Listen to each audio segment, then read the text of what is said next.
तुमची सुद्धा या वड्या करताना नेहमी काहीतरी गडबड होऊन जाते का? तर मग या पद्धतीने वड्या करून बघा. पहिल्यांदा जरी वड्या करत असलात ना, आय एम शुअर 100% या वड्या एकदम परफेक्ट आणि एकदम कुसकुशीत होतील. त्यासाठी व्हिडिओ शेवटपर्यंत जरूर बघा आणि सगळ्यात आधी आपल्या मील्स बाय सुकेशिनी या चॅनलला सबस्क्राईब करा. या ओल्या नारळाच्या वड्या करण्यासाठी इथं मी बरोबर 3 कप ओला नारळ किसून घेतलेला आहे. आणि नारळ किसताना ना शक्यतो जो नारळाचा आउटर लेअर असतो, ब्राउनिश लेअर, तो घेऊ नका. नारळ किसताना थोडाफार तरी येतोच, पण त्यातला सगळा घेऊ नका. 3 कप ओला नारळाचा किस आहे, त्यासाठी 1.5 कप मी साखर घेतले. जितका नारळ आहे त्याच्या बरोबर अर्धी मी साखर घेतली. वड्या आता करायला घेऊयात. इथं मी मोठी कढई घेतली आणि एकदम जाडसर कढई आहे. या वड्या करताना नेहमी जाडसरच भांडं घ्यायचं, म्हणजे खोबऱ्याचा रंग आहे तो शेवटपर्यंत टिकून राहतो, असाच पांढरा शुभ्र राहतो आणि खोबरं करपत नाही, जळत नाही, व्यवस्थित भाजलं जातं. तर सगळं खोबरं आता कढईत घेतलंय. मीडियम टू लो फ्लेम करायचे आणि यात काहीही न घालता सुरुवातीला एक 7 ते 8 मिनिटं खोबरं असंच परतवून घ्यायचंय. त्यामुळे ना या खोबऱ्यातलं जे स्वतःचं मॉइश्चर आहे ते निघून जाईल आणि खोबरं एकदम मोकळं मोकळं होईल आणि त्यामुळे आपले वड्या एकदम परफेक्ट आणि कुसकुशीत होतील. आता परतवताना एखादा दुसरा असा नारळाच्या कवरचा तुकडा आला असेल ना, तर तो काढून घ्यायचा. सतत अजिबात न थांबता 7 ते 8 मिनिटं खोबरं असंच परतवून घ्यायचंय.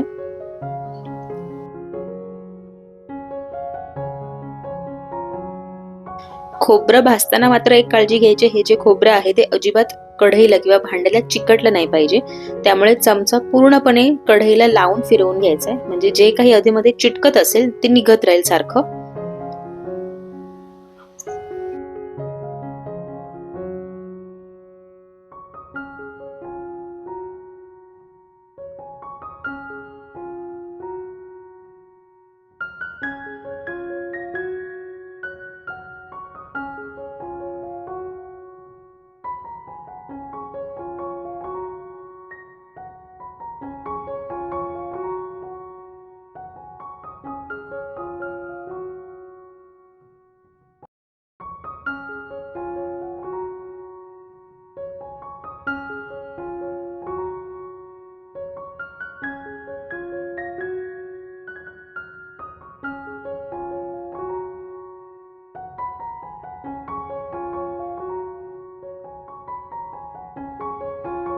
सात ते 8 मिनिटं झालेली आहेत बघा. हे खोबरं आधीपेक्षा मोकळं मोकळं झालेलं आहे आणि रंगही खोबऱ्याचा आहे तसाच पांढरा आहे.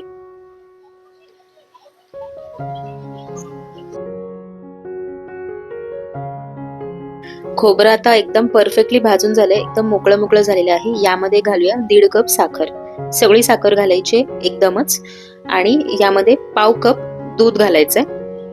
तर हे दूध आधी मी गरम करून पूर्णपणे थंड केलंय आणि मगच या वड्यांमध्ये वापरते आहे.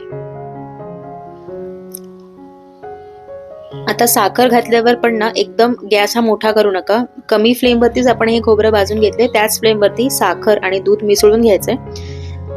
आता खोबरंही गरम आहे आणि कढई गरम आहे, त्यामुळे साखर पटकन विरघळली जाईल. सतत परतवत राहायचंय, हलवत राहायचंय आणि साखर ही पूर्णपणे विरघळून घ्यायची. जशी जशी ही साखर विरघळली जाईल ना, तसं तसं या मिश्रणाला थोडासा ओलसरपणा येईल, थोडंसं ओलसर हे मिश्रण होईल.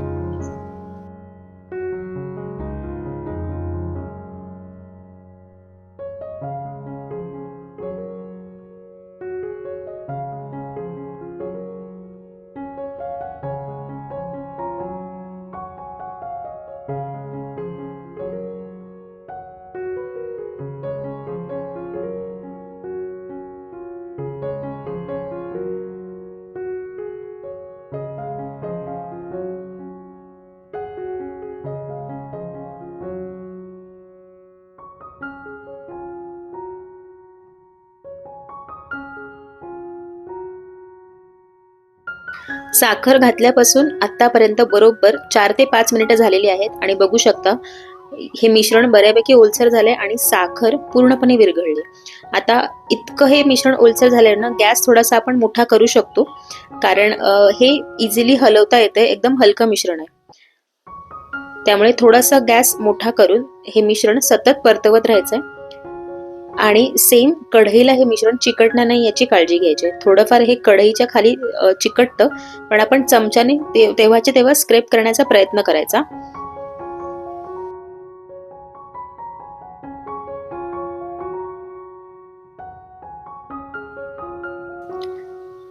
हे मिश्रण थोडंसं जेव्हा गोठायला लागेल, परतवायला थोडंसं जड लागायला लागलं ना की मग गॅस होता तसा बारीक करायचा आणि बारीक गॅसवरती पुढची स्टेप कंटिन्यू करायची.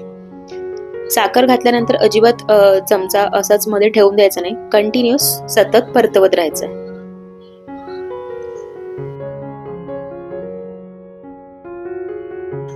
साखर घातल्यानंतर 8 ते 9 मिनिटं झालेली आहेत आणि कढईला जर तुम्ही बघितलं तर साखर थोडी थोडी क्रिस्टलाइज व्हायला सुरुवात झालेली आहे आणि हे मिश्रण पण परतवायला थोडंसं जड लागते. गॅस पुन्हा मी कमी केलाय आणि एकदा चेक करूया की हे मिश्रण वड्या करण्यासाठी तयार आहे की नाही. एका प्लेटीमध्ये थोडंसं मिश्रण काढलंय, पूर्ण थंड करून घ्यायचंय. हे मिश्रण थंड होतंय तोवर गॅस बंदच ठेवायचा आहे आणि आपल्या प्लेटीतलं मिश्रण गार होतंय ना तोवरच या बंद गॅसवरतीच कढईत हे मिश्रण सतत परतवत राहायचंय.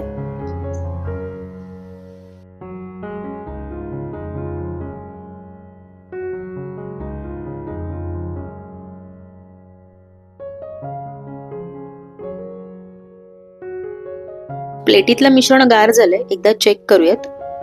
तर याचा गोळा करून बघितला तर हे मिश्रण थोडंसं हाताला चिकटतंय, याचा गोळा होतोय पण इतका प्रॉपर गोळा होत नाहीये, तो सुटतोय मध्ये मध्ये. त्यामुळे हे मिश्रण आता वड्या करण्यासाठी अजून रेडी नाहीये. तर आणखी एक 2 ते 3 मिनिटं आपण हे मिश्रण भाजून घ्यायचंय. यामध्ये मी आत्ताच वेलची पावडर घातली. वेलची पावडर सगळे मिक्स करायची आणि लो टू मीडियम फ्लेम वरती पटापट हे मिश्रण परतवून घ्यायचंय आणि त्यानंतर पुन्हा आपण एकदा चेक करून घेऊ. आता बघू शकता थोडं थोडं हे मिश्रण कढई सोडतंय आणि हळूहळू याचा गोळा तयार होतोय. कढईला चिकटलेली साखर सुद्धा आता क्रिस्टलाइज होते. तर आणखी एक मिश्रण झालंय की नाही ते चेक करायची खूण म्हणजे मिश्रण एका जागी करून ना यामध्ये चमचा मधोमध असा रोवून बघायचा आणि तो चमचा असा स्टँडिंग राहिला ना की समजायचं मिश्रण आपलं ऑलमोस्ट 90 to 95% तयार आहे. तरी पण आपण सेकंड चेक पॉइंट म्हणून पुन्हा एकदा प्लेटीत काढून चेक करून घेऊयात. मिश्रण पूर्ण थंड करून घ्यायचंय. थंड केल्यावरती याचा गोळा तर व्यवस्थित होतोय, हाताला चिटकतही नाही, पण हा गोळा प्रेस केल्यावरती यामध्ये थोडंसं मॉइश्चर जाणवतंय. या स्टेजला सुद्धा आपण ताटात लगेच मिश्रण काढू शकतो. तर मी फक्त आणखी 1 मिनिटभर परतवून घेते. यामध्येच गॅस एकदम कमी करायचा आणि फक्त 1 मिनिटभर हे मिश्रण परतवून घ्यायचं. आता हे मिश्रण बघा पूर्ण व्यवस्थित कढई सोडते आणि व्यवस्थित याचा गोळा तयार झालेला आहे. पुन्हा गॅस बंद करून प्लेटमध्ये गार करून चेक करूया. तर बघू शकता आधीपेक्षा सुद्धा एकदम पटकन आणि व्यवस्थित गोळा तयार झालाय. गोळा प्रेस केल्यावरती अजिबात यामध्ये मॉइश्चर सुद्धा जाणवत नाहीये. तर हे मिश्रण आपलं तयार आहे. पटकन तूप लावलेल्या ताटामध्ये काढून ठेवायचं. हे ताट जेव्हा आपण वड्या करायला घेऊ ना त्याआधीच तूप लावून रेडी ठेवायचं, म्हणजे आपलं मिश्रण तयार झालं ना की पटकन यामध्ये ट्रान्सफर करून आपण वड्या थापू शकतो. तर साखर टाकल्यापासून आतापर्यंत बरोबर 15 ते 17 मिनिटं हे मिश्रण कढईत परतवून आणि भाजून घेतलं होतं. त्यानंतर हे मिश्रण सेट झालं.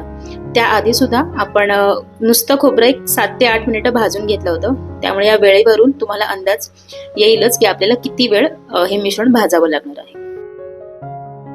तर हे वड्याचं जे मिश्रण आहे ते चमच्याने आणि तूप लावलेल्या वाटीच्या मदतीने ताटामध्ये मी व्यवस्थित पसरवून घेतलेलं आहे. यावरती मी एकदम बारीक चिरलेले पिस्ता घालते आहे. या व्यतिरिक्त तुम्हाला जर सिल्वर फॉइल किंवा गुलाबाचे पेटल्स असतात सुकलेले, बदाम, यातलं काही ऑप्शन्स असेल घालायचे असतील तर घालू शकता. वरती टॉपिंगला छान दिसतात. पिस्ता सुद्धा मी थोडासा प्रेस करून चिटकवून घेतलाय आणि हलकं कोमट किंवा गरम असतानाच ह्या वड्या कट करून घ्यायच्यात. एकदम थंड झाल्यावर या वड्या कट होणार नाही. आता पूर्ण गार करून घ्यायचंय. गार झाल्यानंतर या वड्या काढायच्या. आपल्या ओल्या नारळाच्या खुसखुशीत आणि पांढऱ्या शुभ्र वड्या तयार आहेत. या पद्धतीने तुम्ही एकदा तरी जरूर बनवून बघा. या गुरुपौर्णिमेसाठी जरूर या वड्या ट्राय करा. तुम्हाला आणि तुमच्या घरातल्याने या वड्या नक्की आवडतील. रेसिपी कशी होती ही कमेंट बॉक्समध्ये मला नक्की कळवा. माझ्या रेसिपीज आवडत असतील तर आपल्या मील्स बाय सुकेशनी या चॅनलला सबस्क्राईब करा, व्हिडिओजना लाईक करा आणि जास्तीत जास्त शेअर करा. पुन्हा भेटूया अशाच एका रेसिपी सोबत. Thank you so much for watching.